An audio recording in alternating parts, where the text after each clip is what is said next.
إن الحمد لله نحمده ونستعينه ونستهديه ونستغفره ونعوذ بالله من شرور أنفسنا وسيئات أعمالنا. من يهد الله فلا مضل له ومن يضلل فلا هادي له. أما بعد رب اشرح لي صدري ويسر لي أمري واحلل عقدة من لساني يفقهوا قولي. اللهم لا علم لنا إلا ما علمتنا إنك أنت العليم الحكيم وتب علينا إنك أنت التواب الرحيم. اللهم لا سهل إلا ما جعلته سهلا وأنت تجعل الحزن إذا شئت سهلا. اللهم سهل أمورنا وعلمنا ما ينفعنا وانفعنا بما علمتنا. اللهم زدنا علما وألحقنا بالصالحين. أمسينا وأمسى الملك لله والحمد لله لا شريك له لا إله إلا هو إليه المصير. أمسينا على فطرة الإسلام وكلمة الإخلاص وعلى دين نبينا محمد صلى الله عليه وسلم وعلى ملة أبينا إبراهيم حنيفا وما كان من المشركين. اللهم إنا نعوذ بك من أن نشرك بك شيئا نعلمه ونستغفرك لما لا نعلمه. آمين. Jemaah sekalian dalam Allah, mari kita mantapkan niat kita hadir ke tempat ini untuk thalabul ilm, tulus karena mengharapkan keridhaan Allah Subhanahu wa taala. Bismillahirrahmanirrahim. Bismillahirrahmanirrahim. Alhamdulillahirabbil alamin. Alhamdulillahirabbil alamin. Nawaitu ta'alluma والتعليم والتذكر والتذكير والنفع والانتفاع والإفادة والاستفادة والحث على التمسك بكتاب الله وسنة رسوله والدعاء إلى الهدى والدلالة على الخير ابتغاء وجه الله ومرضاته وقربه وثوابه سبحانه وتعالى. Mari kita baca Al-Fatihah. Kita jadikan ini sebagai bentuk tawassul bil amal saleh agar doa dan harapan kita mudah diijabah oleh Allah Subhanahu wa taala. Pertama kita mohon mudah-mudahan Allah Subhanahu wa taala berikan kesehatan buat kita lahir dan batin. Kemudian kita mendoakan saudara-saudara kita atau jamaah yang kondisinya sakit, mudah-mudahan Allah Subhanahu wa taala berikan kesembuhan. Amin ya Allah. Kemudian kita berdoa mudah-mudahan Allah Subhanahu wa taala akan memberikan keistiqomahan buat kita semua di atas jalan iman, di atas jalan ketakwaan, di atas jalan amal saleh selama hayat di kandung badan. Kemudian kita berdoa mudah-mudahan Allah memberikan buat kita akhir kehidupan yang baik, di waktu yang baik, di tempat yang baik, dan nanti kita akan didoakan dan disolatkan oleh orang-orang yang baik. Ala hadhihi niyyah wa qul niyyatun salihah. Al-Fatihah. A'udzu billahi minasy syaithanir rajim. Bismillahirrahmanirrahim. Alhamdulillahi rabbil alamin. Ar-Rahmanir Rahim. Maliki yaumiddin. Iyyaka na'budu wa iyyaka nasta'in. Ihdinas siratal mustaqim. Siratal ladzina an'amta 'alaihim ghairil maghdubi 'alaihim waladdallin. Amin. Baik, jamaah sekalian, kita masih di kitab jenazah, babnya atau poin terakhir yang kita baca itu adalah membawa jenazah ke kubur sebelum ditanam, sebelum dikuburkan, di halaman 179. Halaman 179.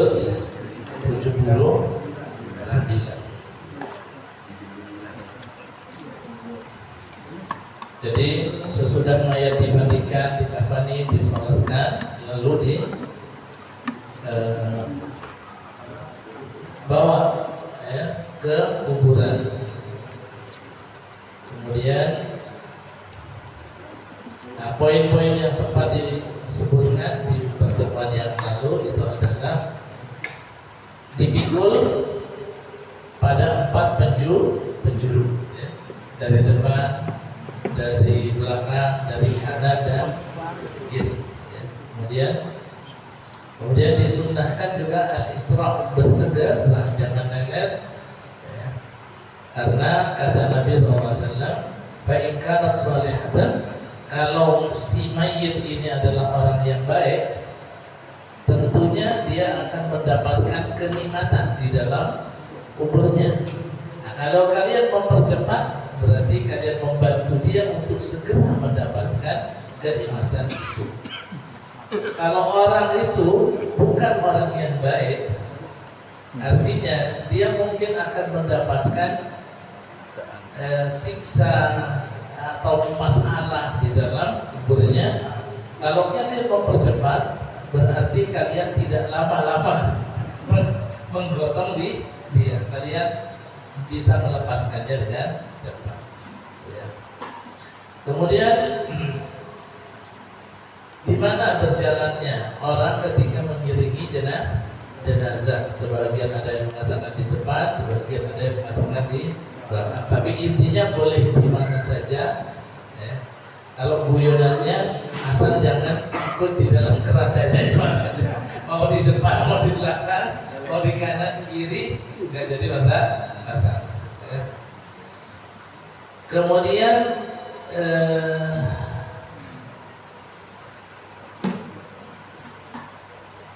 poin yang sempat diungkapkan ini tentang larangan membawa perasapan ya, kayak dupa dan lain semacamnya ketika mengiringi jenazah yang sedang dibawa ke tempat kuburan. Kemudian disunnahkannya kalau orang mungkin dia tidak ikut dalam rombongan pengantar jenazah, dia sedang duduk itu misalnya dilewati oleh jenazah, maka sunnahnya dia berdiri ketika jenazah lewat. Dan ini yang dilakukan oleh Nabi SAW.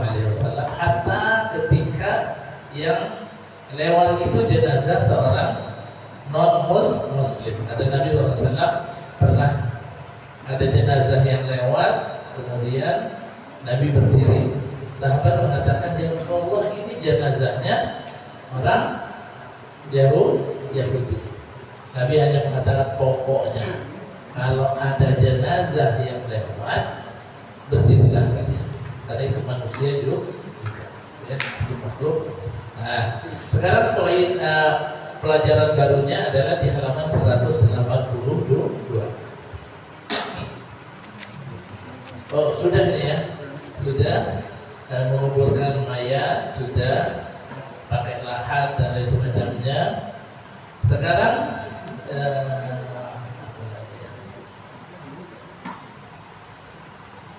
jadi menguburkan mayat bisa menggunakan lahat ya, yang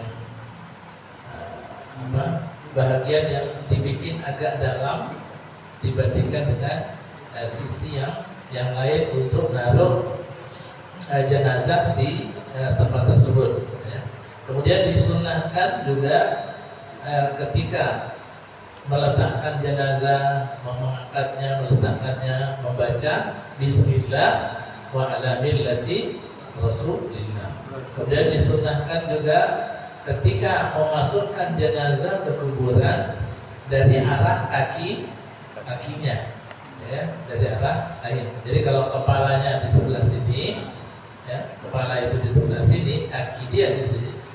Jenazah itu datang dari sebelah kaki, dari sebelah kaki. Itu pun kata ini bukan merupakan kewajiban, tapi ini adalah anjuran-anjuran atau bagian yang disunnahkan mengikuti apa yang dulu dilakukan oleh Nabi dan para sahabat. Maka bisa kondisional, artinya kalau itu bisa dilakukan, tentunya itu yang bagus. Tapi kalau kondisi tidak memungkinkan, ini susah nih, ya. Karena kalau kita datang dari sebelah sananya itu sungai gitu kan misalnya. Ya. Ini kuburan, nih galian kuburan terus sungai di sebelah sini atau sesuatu yang nggak bisa kita menginjaknya. Ya. Kemudian menghadapkannya nanti ke kiblat. Jadi ternyata kiblat kita yaitu Ka'bah itu bukan kiblat kita hanya ketika kita hidup, tapi itu kiblat ketika kita mati. Kapan orang menghadap ke kiblat? Ketika hidup, ya ketika sholat. Nabi SAW menyebutkan bahwa al-Baitul Haram, Baitullahil Haram atau Al-Ka'bah itu kiblatikum, dia adalah kiblat kalian ahya'an wa amwatan, baik kondisi kalian hidup atau kondisi kalian mati. Kondisi hidup berarti ketika sholat. Nah, kalau sholat orang harus menghadap ke kiblat.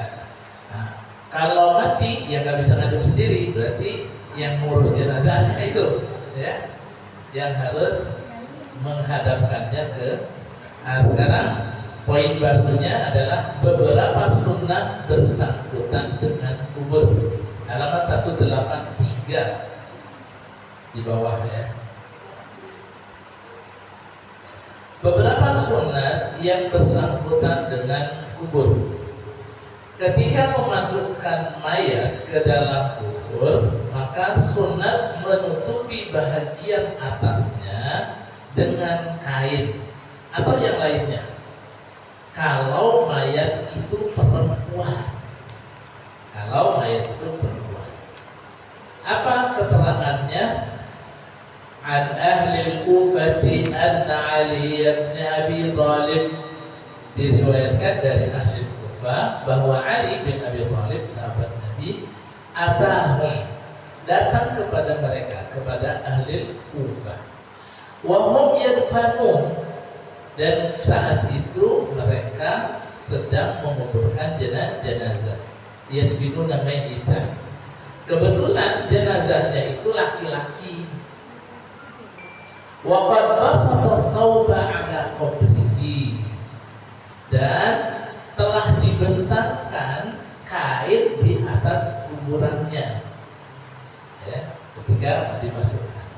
Jadi seakan-akan dia ingin menutupi, ya, kasih penutup.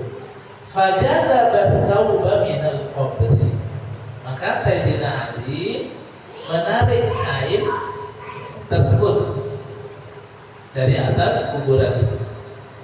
Wa qala, dan mengatakan innama yusna'u hadza bin nisa', ini dilakukan untuk jenazah perempuan. Nah, apa tujuannya jemaah sekalian? Tujuannya kenapa kok perempuan saja? Karena tujuannya li satri al-awrah, jadi untuk menutupi. Ya. Nah, seorang perempuan di dalam Islam itu dihormati, ya, sehingga dalam berpakaian, ya, dan lain semacamnya ada aturan-aturan yang dia itu tidak berlaku untuk laki-laki. Kata Nabi di dalam Al-Quran, Allah menyebutkan waqarna fi buyutikunna, hendaklah kalian menetap di rumah kalian. Jangan keluar. Ini ditujukan kepada istri Nabi dan juga wanita-wanita kaum muslimin. Waqarna fi buyutikunna. Kecuali nanti ada hajat. Ada alasan yang dibenarkan. Tapi kalaupun ada alasan yang dibenarkan, lalu dia keluar, wala tabarrajna tabarrujal jahiliyatil ula. Jangan kalian melakukan tabarruj, jadi menampakkan bahagian dari tubuh kalian seperti yang dilakukan dulu oleh wanita-wanita jahiliyah. Artinya tertutup. Jadi kalau mau keluar ditutup jamaah sekalian. Ya. Saya masih ingat orang-orang dulu di kampung saya itu menceritakan bahwasanya, dan ini berlaku dulu kepada itu kepada bibi-bibi saya yang perempuan, bahwa mereka kalau mau keluar rumah itu pakai tandu, iya, tertutup. Jadi hatta di jalanan itu nggak kelihatan, ya. Itu sampai segitu. Nah, maka ketika kondisi meninggal juga seperti itu, jadi disunahkan untuk Nah, masyarakat muslimin rahimahullah, pelajaran yang mungkin bisa disampaikan dalam hal ini itu adalah pentingnya seorang wanita itu kalau dia kondisinya hidup, dia menjaga dirinya sendiri agar tidak menjadi tontonan orang banyak. Kalau dia sudah meninggal, maka yang masih hidup yang menutupi. Dan itu berlaku hatta ketika akan dimasukkan ke dalam kubur. Gitu. Nah, tapi kadang-kadang sekarang boleh nggak lagi? Kalau ada hajat maka diperbolehkan, walaupun itu laki-laki. Misalnya kondisinya panas, ya mau laki-laki maupun, jadi kalau ada hajat ya nggak jadi masalah, ya. Karena ini bukan hal yang itu yang. Kemudian yang kedua, kuburan itu sunnah ditinggikan kira-kira sejengkal dari tanah biasa agar diketahui. Jadi ditinggikan sejengkal. Ya ini perkiraan saja, ya. Lebih sedikit juga apa-apa. Disebutkan annan nabiyya sallallahu alaihi wasallam rafa'a qabra Ibrahim ibnihi qadra shibrin akhrajahu al-Baihaqi. Jangan terjemah. Pak itu jangan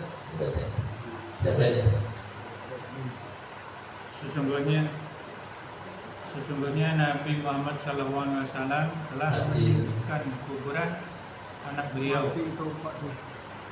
Hidup dulu. Yes. Sesungguhnya Nabi SAW telah mendirikan kuburan anak beliau Ibrahim kira-kira sejengkal. Apa tujuannya? Ya supaya diketahui, nanti bisa dikunjung, bisa diziarahi. Ya. Kalau tidak ada tandanya sama sekali nanti akan menjadi sulit untuk diziarahi.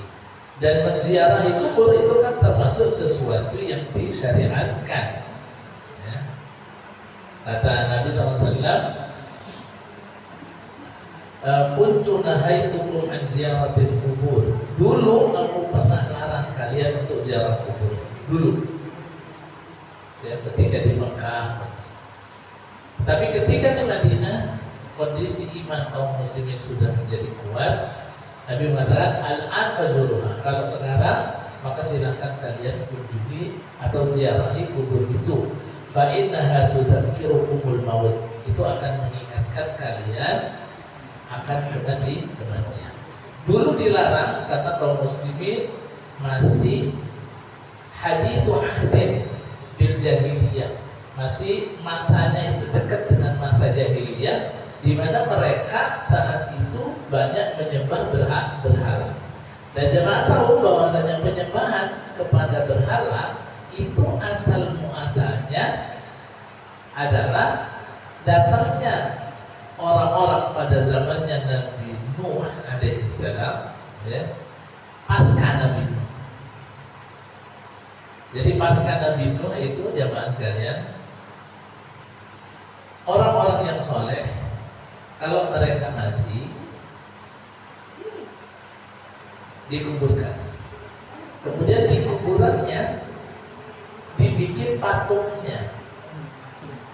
Tujuannya supaya orang-orang ingat sama dia, bukan untuk disembah untuk apa. Maka zaman itu orang-orang datang ke kuburan, mereka tidak menyembah berhala itu. Itu kayak monumen aja. Ya, sekarang ada monumennya Soekarno-Hatta gitu kan, ada proklamasi, ada banyak ya, patung tani dan lain sebagainya. Ya. Tapi generasi berikutnya, ya, generasi sesudah itu berubah orientasinya. Sampai akhirnya mereka datang ke kuburan itu bukan lagi berdoa kepada Allah, tapi minta kepada kuburan. Karena di kuburan itu ada patungnya, sampai akhirnya seakan-akan dia minta ke patung. Generasi berikutnya ya benar-benar patungnya itu yang disembah akhirnya. Mulailah saat itu penyembahan terhadap berhala. Nah, makanya di awal-awal Islam Nabi SAW itu melarang orang ziarah kubur karena masih takut ingat lagi gitu kan, ya. Kata siapa, saya pernah lihat stiker, ya, mantan apa ya,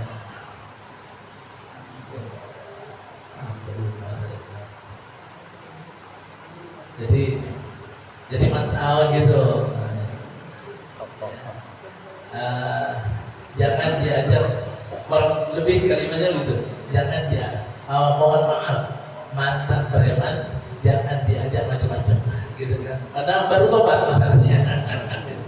Orang kalau baru tobat diajak masih mana, masih ingat banget, makanya dilarang. Sampai di Madinah iman kaum muslimin itu kuat, tauhidnya, akidahnya baru. Nabi SAW mengatakan al-an, kalau sekarang fazuruha, silakan kalian ziarahi, karena ziarah kubur itu bisa mengingatkan kalian akan kematian dan kalian punya kesempatan untuk mendoakan langsung orang yang meninggal. Tapi gimana kita mau menziarahi kubur kalau kuburannya nggak ada bekasnya, gitu kan? Kalau nggak ada bekasnya. Maka Nabi SAW misalnya kuburannya putranya dikasih panah, ya, dinaikkan. Kemudian ini diantara kuburan lebih baik. Jadi perlu digarisbawahi pada kata lebih baik, didatarkan daripada dimunjungkan, ya, dibikin datar, dibatalkan dari diriwayatkan nih an Abil Hayyan an Ali radhiyallahu anhu qala ab'athuka ala man ba'athani alaihi an-nabiy sallallahu alaihi wasallam la tad'a timthalan illa tamastahu wa la qabran musharrafan illa sawaitahu. Dari Abu Al-Hayj dari Ali, dia berkata, aku utus engkau sebagaimana Rasulullah SAW telah mengutusku. Janganlah engkau biarkan arcang tetapi hendaklah engkau robohkan, dan kuburan yang dikunjungkan hendaklah engkau datakan. Riwayat Muslim. Ya. Jadi Nabi pernah diperintahkan oleh Sayyidina Ali pernah diperintahkan oleh Nabi SAW. La tada' timthalan illa tamastam. Kalau kamu melihat ada arca itu beralam, kamu robohkan. Jangan biarkan dia tetap berdiri. Robohkan dia. Kemudian kalau kau melihat kuburan yang dimunculkan, dan kau bikin datar. Ini dalil. Tapi para ulama itu tidak menyampaikan perintah ini pada tingkat wajib, ya. Tapi ini adalah anjuran. Makanya afdalnya di sini disebutkan kuburan itu lebih baik, ya, didatarkan.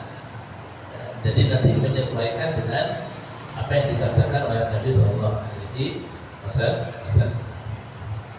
Kemudian, ini yang ketiga, yang keempat, menandai kuburan dengan batu atau yang lainnya di sebelah kepalanya.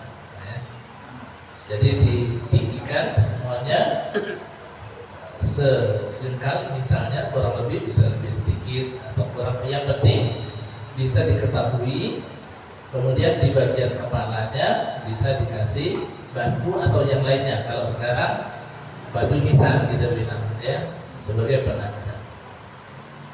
Wa 'anil Muttalib anna ibni Abdillah qala lamma mata Utsman bin Maz'un kharaja bi janazihi fadufina bi janazatihi fadufina fa amara an-nabiy sallallahu alaihi wasallam rajulan an ya'tiya bi hajarin falam yastati' hamlahu فقام إليه رسول الله وحسى عن ذراعيه ثم حملها فوضع عند رأسه وقال أعلم بها قبر أخي وأدفن إليه من مات من أهلي. Dari Muttalib bin Abdullah, dia berkata, tatkala Utsman bin Mas'ud wafat, jenazahnya dibawa keluar lalu dikuburkan. Nabi SAW menyuruh seorang laki-laki mengambil batu, tetapi laki-laki itu tidak kuat membawanya. Rasulullah SAW bangkit mendekati batu itu dan menyingkirkan kedua lengan bajunya, menyingsingkan kedua lengan bajunya. Kemudian batu itu dibawa lalu diletakkan di sebelah kepalanya sambil bersabda, "Aku memberi tanda kubur saudaraku, dan aku akan menguburkan di sini siapa yang mati di antara ahliku." Riwayat Abu Dawud. Jemaah sekalian, Rasulullah Sallallahu Alaihi Wasallam itu anak tunggal. Dia tidak punya saudara. Saudara yang sekandung. Karena ayahnya meninggal ketika Nabi SAW masih di dalam kandungan. Tapi beliau itu mempunyai saudara-saudara susuan. Karena ada kebiasaan orang Arab saat itu mengirimkan anaknya ke kampung-kampung di mana di situ banyak wanita yang kerjaannya menyusui bayi-bayi orang Mekah. Jadi Rasulullah itu punya ibu susuan, namanya Halimatus Sa'diyah, dari Bani Sa'ad. Dia ada perkampungannya jauh. Maka banyak orang-orang yang disusui oleh Halimatus Sa'diyah. Halimatus Sa'diyah juga punya anak-anak sendiri, ya, punya anak-anak sendiri. Nah, di antara anak-anaknya, ya, semua anak-anaknya Halimatus Sa'diyah dan orang-orang yang disusui oleh beliau itu menjadi saudara Nabi, sesusuan, semuanya menjadi saudara Nabi. Nah, di antara mereka, misalnya, kalau dari anaknya Halimatus Sa'diyah yang terkenal itu namanya Syaimah, dan karena itu saya kasih nama. Jadi Syaimah ini saudara perempuan Nabi sesusuan, anaknya Halimatus Sa'diyah. Kemudian saudaranya Nabi yang sesusuan juga adalah pamannya sendiri, Sayyidina Hamzah. Jadi Sayyidina Hamzah itu dia paman, tapi dia juga saudara Nabi sesusuan. Makanya Nabi tidak mau menikahi anak-anaknya Hamzah, karena itu berarti kan tidak ada ponak. Ya, kalau melihat paman jadi sepupu ya, tapi kan dia saudara, berarti kan ponakan dia. Karena Halimatus Sa'diyah menyusui banyak orang, di antaranya juga ini saudaranya Nabi, namanya Utsman bin Maz'un. Jadi saudaranya Nabi ada yang namanya Utsman bin Maz'un. Nah, ketika Utsman bin Maz'un ini meninggal, kemudian dikuburkan. Setelah dikuburkan, Nabi memerintahkan orang ambilin batu. Orang itu nggak mau batu, tapi batunya gede, jadi dia nggak kuat untuk ngangkat. Nah, di sini Nabi SAW mendatangi batu itu, menyaksikan hanya menjadi. Jadi Nabi SAW itu bukan ya, dia di yuladu kama yuladul bashar. Dia dilahirkan ya kayak orang juga dilahirkan, hidup seperti orang-orang, tapi dia itu khairun nasi fil bashar, makhluk yang paling istimewa secara fisik. Dia punya kekuatan yang berbeda. Maka dia Nabi angkat tuh, Nabi bisa. Nah, kemudian Nabi letakkan di bagian kepalanya. Rasulullah mengatakan, aku akan jadikan ini tanda kuburan saudaraku, dan nanti di sini kalau ada keluargaku yang meninggal, aku juga akan taruh di sini. Oke, jadi menandai. Kemudian yang kelima, menaruh kerikil atau batu-batu kecil di atas kuburan. Jadi paling tidak dan kita sekarang bisa tahu ini ada anunya gitu. Naruh kerikil. Wa an Ja'far bin Muhammad an abihi anna an-nabiy sallallahu alaihi wasallam wada'a hasba ala qabr ibnihi Ibrahim, rawahu Syafi'i. Dari Ja'far bin Muhammad melalui bapaknya, sesungguhnya Nabi Shallallahu Alaihi Wasallam telah menaruh batu kecil-kecil atau kerikil di atas kuburan anaknya Ibrahim. Riwayat Syafi'i ini Imam Syafi'i. Oke. Terus yang keenam, meletakkan pelepah yang basah di atas kuburan. Keterangannya yaitu hadis dari Ibnu Abbas yang menerangkan bahwa Nabi SAW pernah mengerjakan demikian. Ini enggak ya. Di beberapa ini disebutkan, tidak disebutkan hadisnya di sini, tapi disebutkan ada riwayat dari Ibnu Abbas yang menerangkan bahwa Nabi SAW meletakkan itu. Hadis yang umum yang sering kita dengar,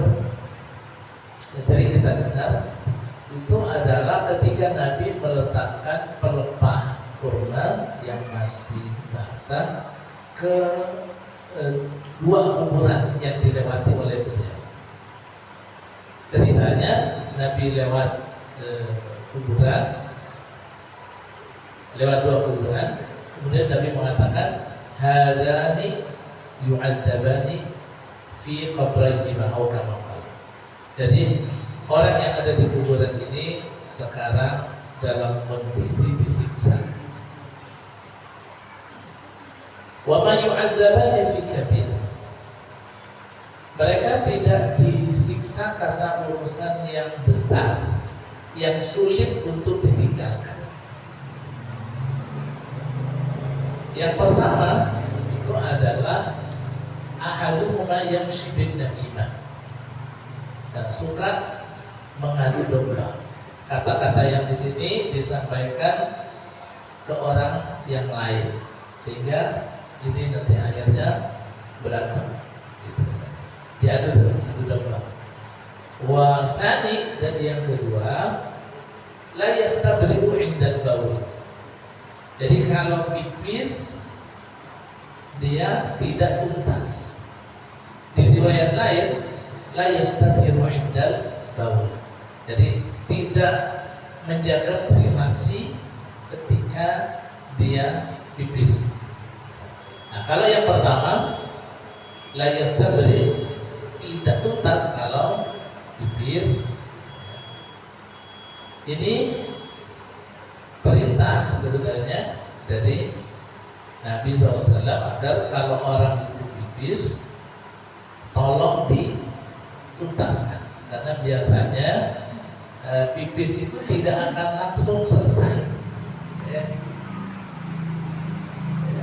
Jadi jadi kalau ceramah itu ada ceramah panjang tuh, nanti belakang ada penutupnya, gitu kan misalnya.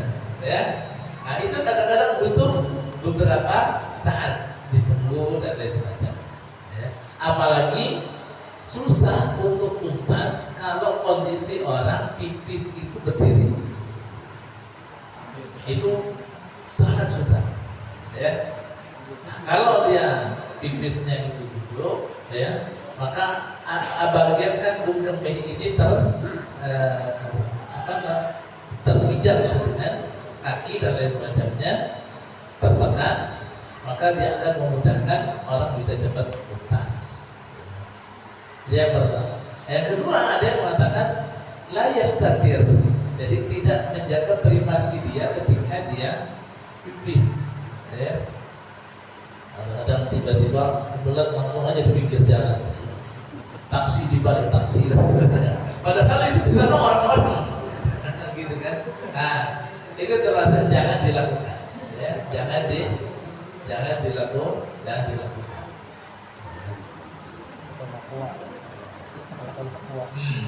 Itu bisa menjadi penyebab orang mendapatkan siksa di dalam kubur. Setelah Nabi mengungkapkan itu, Nabi SAW mengambil pelepah kurma, kemudian ditajamkan di dua kuburan. Sambil Nabi mendoakan, ya, agar semoga Allah Subhanahu Wa Taala akan meringankan siksa mereka berdua selama pelepah ini masih basah. Dan barangkali dari ini, jemaah sekalian, banyak orang-orang zaman sekarang nyari pelepah kurma nggak ada, yang ada orang jualan bunga yang segar, akhirnya orang bawa bunga, ya, dan mungkin arahnya ke situ. Oke. Jadi meletakkan kurma, kemudian menyiram kuburan dengan air. Di sini disebutkan عن جعفر بن محمد عن أبيه أن النبي صلى الله عليه وسلم رش على قبر ابنه إبراهيم. Ja'far bin Muhammad melalui bapaknya mengatakan Nabi SAW telah menyiram kuburan anaknya Ibrahim. Jadi kita sering kan melihat ada yang menyiram, itu bahagian dari sunnah, artinya pernah itu dilakukan oleh Nabi SAW. Kemudian yang ke-8, sesudah mayat dikuburkan, orang yang mengantarkannya disunnahkan berhenti sebentar untuk mendoakannya. Jadi enggak dikuburin terus kabur. Ya, ada doa-doa yang dibaca. Mintakan ampun dan kepada Allah Subhanahu Wa Taala untuk dia. Kemudian mintakan supaya ia mempunyai keteguhan dalam menjawab pertanyaan mereka. Ya. Makanya ada doa namanya doa tathbit. Ya. Nanti insyaallah nanti saya kasih Pak.